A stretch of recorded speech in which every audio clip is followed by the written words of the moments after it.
नमस्कार मित्रों, desire point channel के एक नए वीडियो लेक्चर में मैं हूं अमित दुबे। और आज के इस वीडियो लेक्चर से हम टेंस की नई सीरीज शुरू कर रहे हैं। और आज के इस वीडियो लेक्चर में हम प्रेजेंट इंडेफिनिट टेंस का एकदम बेसिक से और बहुत बारीकी से अध्ययन करेंगे।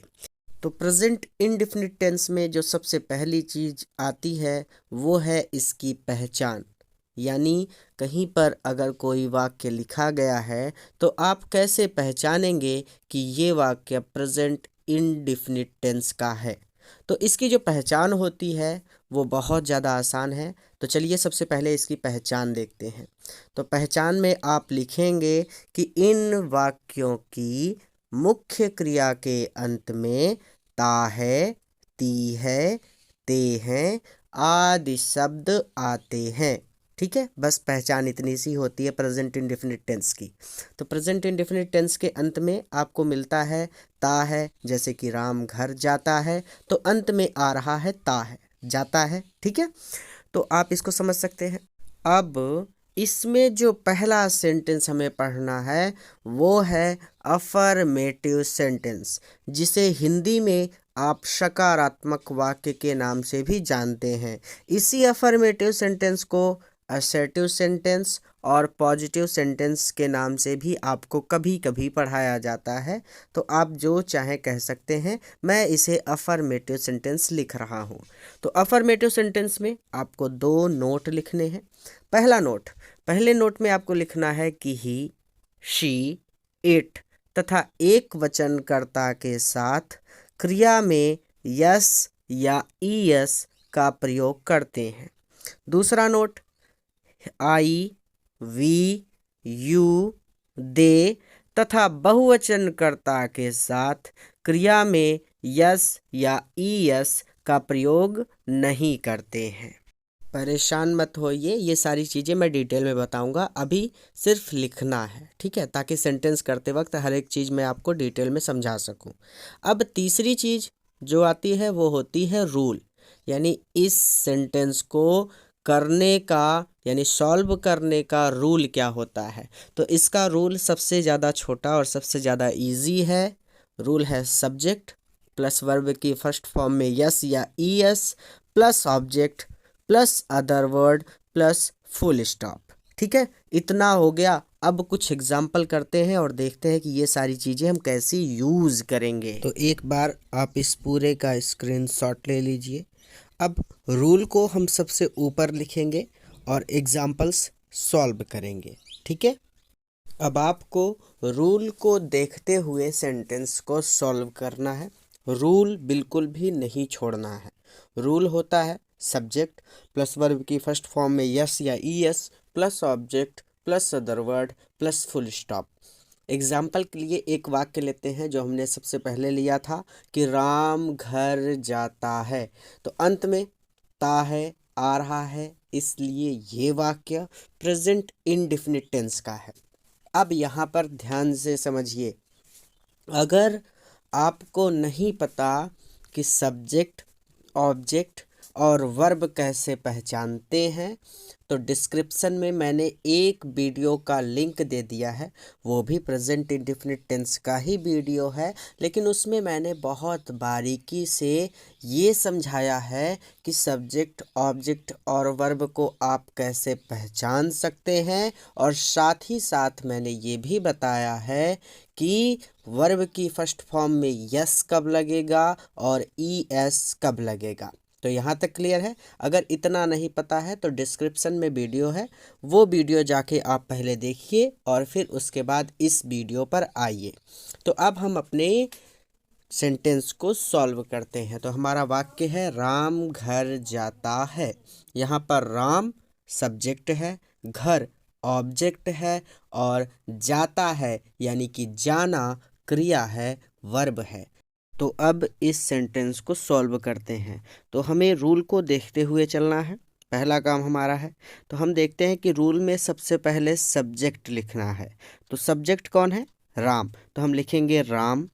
फिर वर्ब देखना है। रूल में देखिए वर्ब की फर्स्ट फॉर्म में यस या ईएस। तो वर्ब क्या है इसमें? जाता है यानी कि जाना। जाना का होता है गो। लेकिन अब उसमें यस या ईएस भी लगाना है तो हम देखेंगे कि राम जो है वो एक वचन है।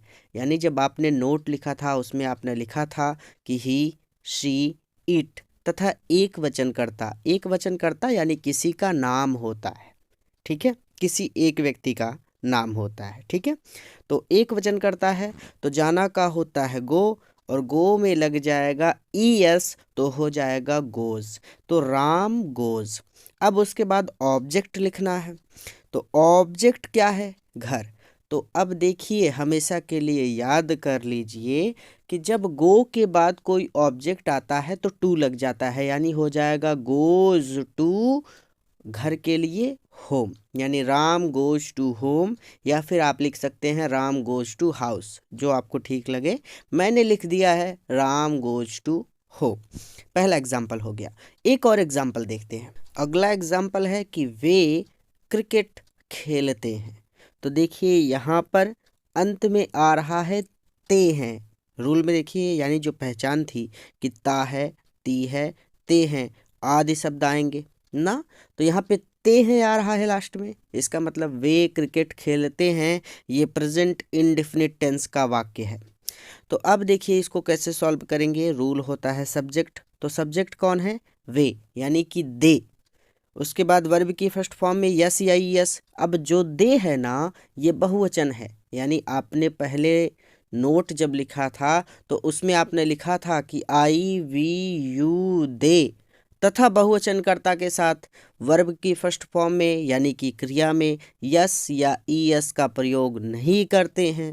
तो यहाँ पर दे प्ले, अब उसमें यस या ईएस नहीं लगेगा, यानी दे प्ले क्या खेलते हैं, यानी क्रिकेट खेलते हैं, तो दे प्ले क्रिकेट। इस तरह से ये वाक्य भी हो गया। अब एक वाक्य है कि हम क्रिकेट खेलते हैं। तो जल्दी से वीडियो पॉज कीजिए और इसका आंसर कमेंट करके मुझे तुरंत बताइए और फिर वीडियो को आगे प्ले कीजिए। तो मैं देखना चाहता हूं कि आप इसका ट्रांसलेशन कर लेते हैं या नहीं। ठीक है, तो हम क्रिकेट खेलते हैं। अब तक हमने जितने वाक्य किए उसमें केवल 3 चीज़ें आई, सब्जेक्ट, ऑब्जेक्ट और वर्ब। अब हम एक बड़ा सा सेंटेंस लेंगे थोड़ा सा, जिसमें हमारा अदर वर्ड भी आ जाए, जिससे हम अदर वर्ड को भी जान सकें। जैसे कि ये एक सेंटेंस है, मधु सुधा के साथ गीत गाती है। अब हमेशा के लिए मेरी एक बात गांठ बांध लीजिए कि आपको कभी भी रूल नहीं छोड़ना है। यानी जो रूल लिखा है आपने, सब्जेक्ट प्लस वर्ब की फर्स्ट फॉर्म में यस या yes plus object plus other word plus full stop, ये रूल आपको कभी नहीं छोड़ना। वाक्य को आप हमेशा रूल के हिसाब से ही करेंगे। तो रूल कहता है कि सबसे पहले सब्जेक्ट लिखिए, तो सब्जेक्ट है मधु, तो हम लिख देंगे मधु। अब वर्ब की फर्स्ट फॉर्म, तो मधु क्या कर रही है, गीत गा रही है। वास्तव में जो काम हो रहा होता है ना, वही वर्ब होता है। और दूसरा तरीका भी बता दूं वर्ब को पहचानने में, कि वर्ब हमेशा सबसे लास्ट में ही होती है, जिसके साथ ता है, ती है, ते है लगा हुआ होता है। तो गीत गाती है, गाना वर्ब है, तो गाना का होता है सिंग, तो मधु सिंग। अब मधु एक वचन है, अकेली है ना, तो मधु के लिए यहाँ पर वर्ब की फर्स्ट फॉर्म में हमको यस या यस लगाना होगा। तो यहाँ पर जो लगेगा वो केवल यस लगेगा, तो ये हो जाएगा मधु सिंग्स। अब ऑब्जेक्ट, तो मधु सुधा के साथ गीत गाती है, तो क्या कर रही है मधु, गीत गा रही है। अब एक टाइम पे एक ही गाना गाएगी, इसीलिए यहाँ पर लग जाएगा अ सॉन्ग। तो मधु सिंग्स अ सॉन्ग। आपने सब्जेक्ट लिख दिया, आपने वर्ब लिख दिया, आपने ऑब्जेक्ट लिख दिया। अब जो बच गया यानी सुधा के साथ, तो वो क्या है, वो है अदर वर्ड। तो अदर वर्ड को हम लास्ट में जोड़ देते हैं। तो जब किसी के साथ की बात होती है तो हम लिखते हैं विथ। अब किसके साथ, सुधा के, तो विथ सुधा। तो मधु सिंग्स अ सॉन्ग विथ सुधा। अब एक वाक्य और देख लेते हैं जिसमें किसी साधन की भी बात हो जाए। जैसे कि मैं साइकिल से विद्यालय जाता हूँ। तो रूल को देखिए, रूल कहता है कि सबसे पहले सब्जेक्ट लिखिए, तो सब्जेक्ट है मैं, तो हो जाएगा आई। अब वर्ब की फर्स्ट फॉर्म में यस या ईएस। तो यहाँ पर जो आई है इसके साथ वर्ब में यस या ईएस नहीं लगेगा, तो जाता हूँ अर्थात गो, तो आई गो। अब मैंने कहा कि अगर आपको ऑब्जेक्ट दिया है तो आपको टू लगा देना है, तो आई गो टू स्कूल, यहाँ तक हो गया। तो आई गो टू स्कूल। अब यहाँ पर जो बच रहा है वो है साइकिल से। यहाँ पर कई बार बच्चे गलती करते हैं। जब किसी साधन से जाने की बात हो, बस से, हवाई जहाज से, ट्रेन से, मोटर कार से, साइकिल से, तो ऐसे स्थानों पर हम यूज करते हैं बाई का। तो बाई हम लिखेंगे साइकिल, ठीक है। यहाँ पर कभी भी ऐसा मत लिखिएगा कि by the cycle, by the bus, by the train, ये गलत होता है। हमेशा के लिए अपने दिमाग में इस बात को बैठा लीजिए कि बाई साइकिल फुल स्टॉप, इन दोनों के बीच में कभी दा नहीं लगता। तो I go to school by cycle. अब इसके आगे मैं आपको 3 वाक्य दे रहा हूँ और इन तीनों वाक्यों को आप खुद हल करेंगे। और इस वीडियो लेक्चर में अब हम पढ़ेंगे प्रेजेंट इंडेफिनिट टेंस के निगेटिव सेंटेंस को, जिसे हिंदी में आप नकारात्मक वाक्य भी कहते हैं।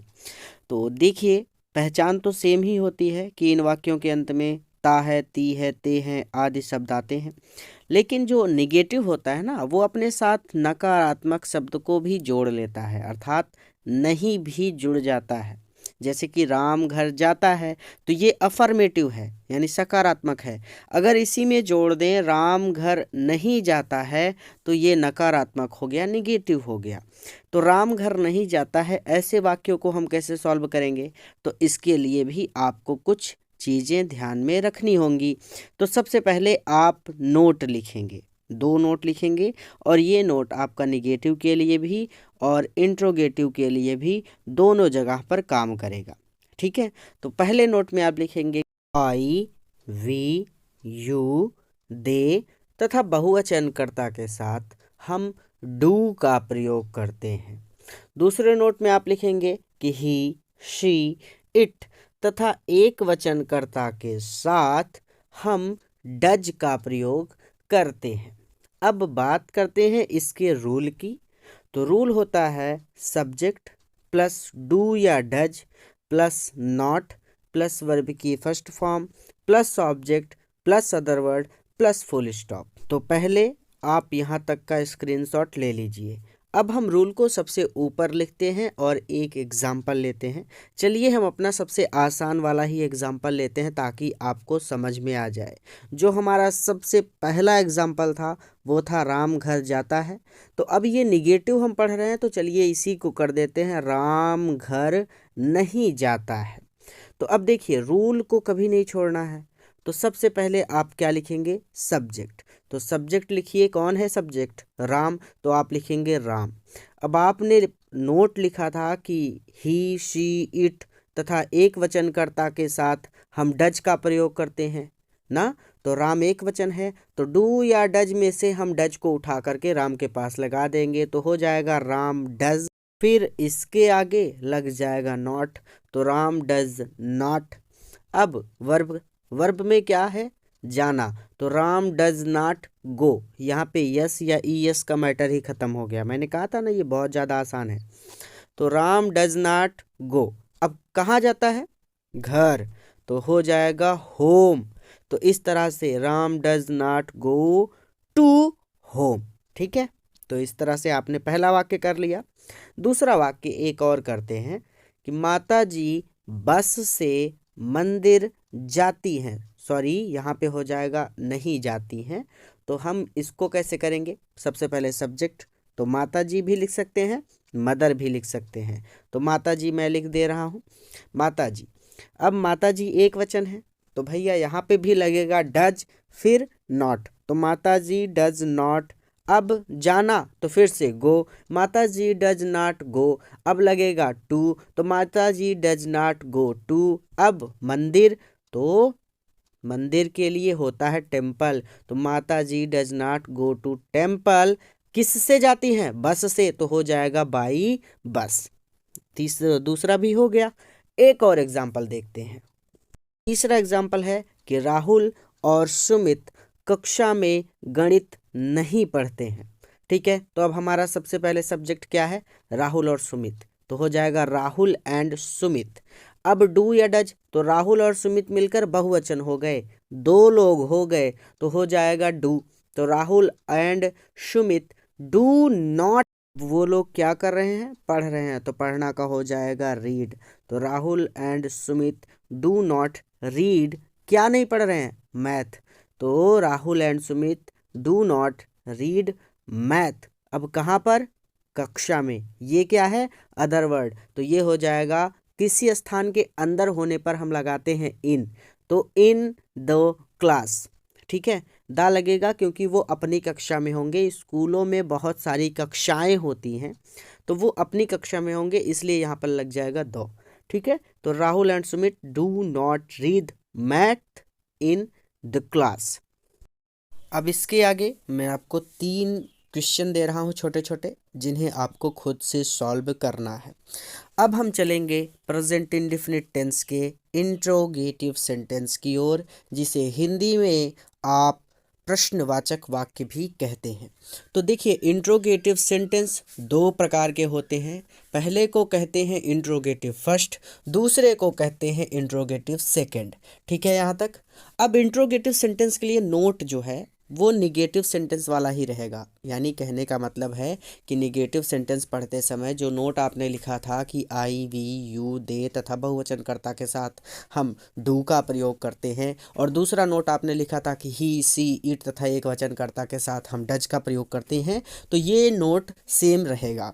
ठीक है, अब हम पढ़ेंगे पहले इंट्रोगेटिव सेंटेंस फर्स्ट। तो बात आती है कि आप इंट्रोगेटिव सेंटेंस फर्स्ट है कैसे पहचानेंगे। तो इंट्रोगेटिव सेंटेंस की पहचान की अगर बात करूं, तो जो पहचान होती है प्रेजेंट इंडेफिनिट टेंस की, यानी इन वाक्यों की मुख्य क्रिया के अंत में ता है, ती है, ते हैं आदि शब्द आते हैं, ये रहता है, तो इसका मतलब है कि ये प्रेजेंट इंडेफिनिट टेंस है। अब आप कैसे पता करेंगे कि ये इंट्रोगेटिव है, निगेटिव है या पॉजिटिव है? तो जो पॉजिटिव होता है वो तो सिंपल सा होता है, जैसे राम घर जाता है।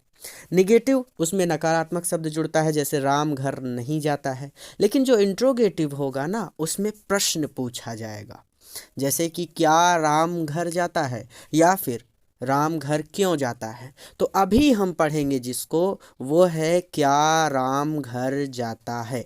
यानी कि पहला तरीका प्रश्न पूछने का जो है वो ये है कि क्या राम घर जाता है। ठीक है, तो इंट्रोगेटिव सेंटेंस जो फर्स्ट है उसकी पहचान का सबसे आसान तरीका मैं आपको बता रहा हूँ कि इस प्रश्न का उत्तर आप केवल हाँ या नहीं में दे सकते हैं।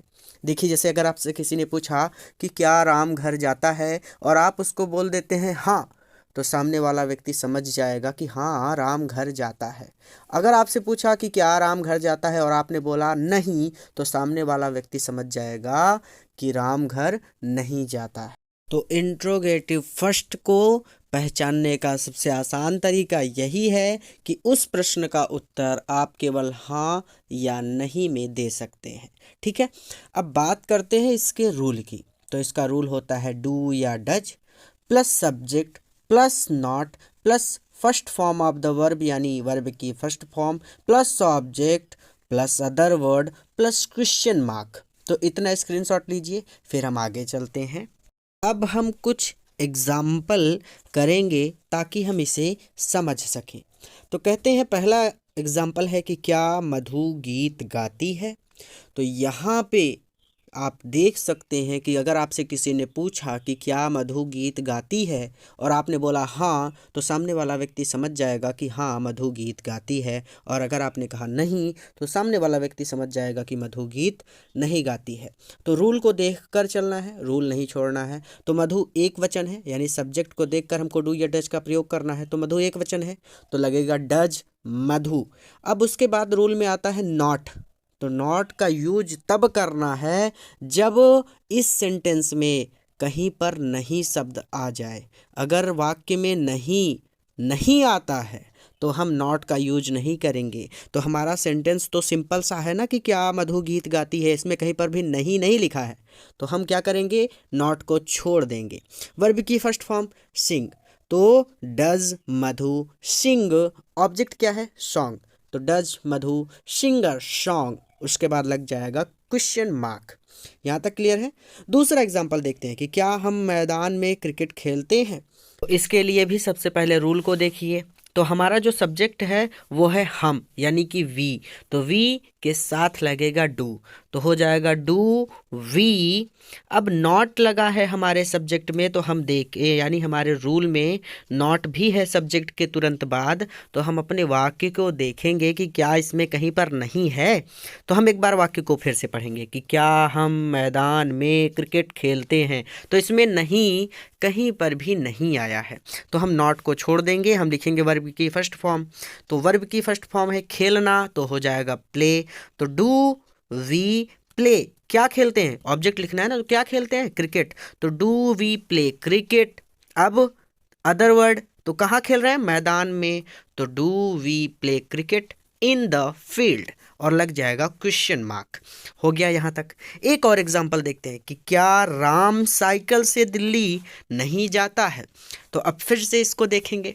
हमारा रूल कहता है कि सबसे पहले आप लिखिए डू या डज, लेकिन सब्जेक्ट को देखते हुए। तो हमारा जो सब्जेक्ट है वो है राम, एक वचन है, तो हम लिखेंगे डज राम। अब तुरंत आता है, सब्जेक्ट के तुरंत बाद आता है नॉट, तो हम देखेंगे वाक्य में कहीं पर नहीं है। तो आप देखिए, क्या राम साइकिल से दिल्ली नहीं, नहीं वाक्य में आ रहा है, तो हम सब्जेक्ट के तुरंत बाद लिखेंगे नॉट। तो डू यानी डज राम नॉट। अब जाना का गो, कहाँ जा रहा है, दिल्ली, टू दिल्ली। ठीक है, किससे जा रहा है, साइकिल से, तो बाई साइकिल। तो does Ram not go to Delhi by cycle. Clear है। अब आपको कुछ वाक्य मैं दे रहा हूँ जिन पर आप खुद प्रैक्टिस करेंगे और उन्हें सॉल्व करेंगे। अब हम पढ़ेंगे प्रेजेंट इंडेफिनिट टेंस के इंट्रोगेटिव सेकंड को। तो ये जो है ना, ये तो फर्स्ट से भी ज़्यादा आसान है। इसका जो नोट है, यानी आई वी यू दे तथा बहुवचनकर्ता के साथ डू का प्रयोग करते हैं, ही सी इट तथा एक वचनकर्ता के साथ हम डच का प्रयोग करते हैं। तो ये चीज़ तो क्लियर है। बात आती है पहचान की। तो प्रेजेंट इंडेफिनिट टेंस की पहचान से ही ये सभी जुड़े हुए हैं, यानी अंत में आएगा ता है, ती है, ते है। लेकिन इंट्रोगेटिव फर्स्ट का उत्तर तो आप केवल हाँ या नहीं में दे सकते हैं, लेकिन इंट्रोगेटिव सेकंड का उत्तर आपको रीज़न बताना पड़ता है, यानी कारण बताना पड़ता है। जैसे किसी ने आपसे पूछा कि गीता हिंदी कब पढ़ती है, तो आपको उसे बताना पड़ेगा टाइम। आप उसे कहेंगे हाँ, तो वो आपको एक चमाट मारेगा। आप उसको कहेंगे नहीं, तो फिर मारेगा। यानी कि आप इसका उत्तर हाँ या नहीं में नहीं दे सकते हैं। ठीक है, तो उसका रीज़न बताना पड़ेगा आपको। ठीक है, तो जैसे गीता हिंदी कब पढ़ती है, ये एग्जाम्पल हो गया एक। ठीक है, तो अब रूल की बात करते हैं। तो जो प्रेजेंट इंडेफिनिट टेंस के इंट्रोगेटिव फर्स्ट का रूल है ना, उसी रूल में सिर्फ आगे क्वेश्चन वर्ड जोड़ दीजिए, इंट्रोगेटिव सेकंड का रूल बन जाएगा। तो रूल कुछ इस तरह से है कि क्वेश्चन वर्ड प्लस डू या does plus subject plus not plus verb की first form plus object plus other word plus question mark. ठीक है, तो अब एक एग्जाम्पल करते हैं जहाँ से हमें ये चीज़ आसानी से समझ में आ जाए। तो पहला एग्जाम्पल जो मैंने बोला था वही लेते हैं कि गीता हिंदी कब पढ़ती है। तो रूल को देखिए। रूल कहता है कि सबसे पहले क्वेश्चन वर्ड, यानी आपको सबसे पहले क्वेश्चन वर्ड लिखना है।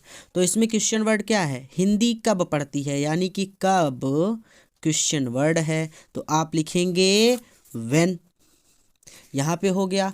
अब गीता एक वचन है, तो इसके साथ लगेगा डज। अब सब्जेक्ट कौन है, गीता, तो व्हेन डज गीता।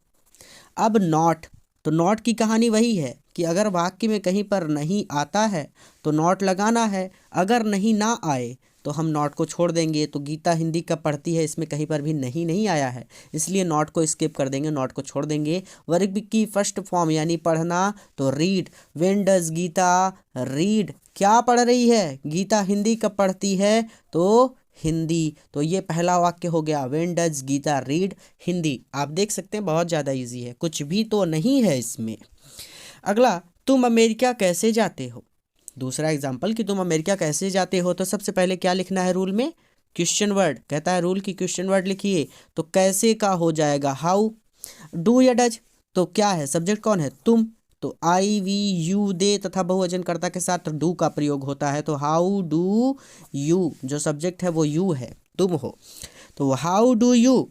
अब वर्ब, लेकिन सब्जेक्ट के पहले हमें नॉट को भी तो देखना है, तो हम देखते हैं कि इसमें कहीं पर नहीं आया है। तो तुम अमेरिका कैसे जाते हो, तो इसमें नहीं आया, तो हम नॉट को छोड़ देंगे।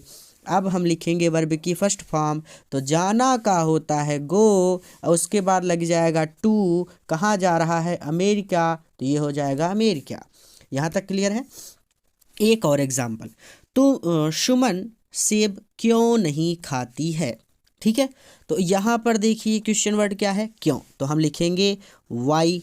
अब सब्जेक्ट कौन है, सुमन, तो सुमन एक वचन है तो लगेगा does Suman, why does Suman. Subject के तुरंत बाद हमको नॉट देखना है, तो इस वाक्य में आ रहा है सुमन सेब क्यों नहीं, तो नहीं मिल गया ना, तो हम लिख देंगे सुमन के बाद नॉट, तो why does Suman not. Verb की फर्स्ट फॉर्म लिखना है, तो क्या है वर्ब यहाँ पे, खाना, तो हो जाएगा ईट, तो why does Suman not eat.